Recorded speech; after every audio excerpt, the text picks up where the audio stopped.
dunia ini tidak selamanya. Ini bukan tempat abadi. Ini semu.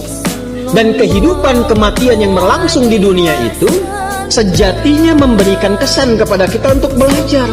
Kumpulkan bekal bagaimana caranya di dunia ini berhasil, di akhirat meraih kemuliaan. Itu yang dimaksudkan surah Al-Mulk itu. Surah 67 di ayat yang kedua. Huwallazi khalaqal mauta wal hayata liyabluwakum ayyukum ahsanu amala. Ahsanu itu isim tafdil. Ya, dari kata hasanah tadi. Jadi kita mengumpulkan hasanah, hasanah, hasanah, tapi orientasinya akhirat. Dan untuk mencapai ke titik itu, Allah berikan bentangan jalannya disebut dengan ibadah.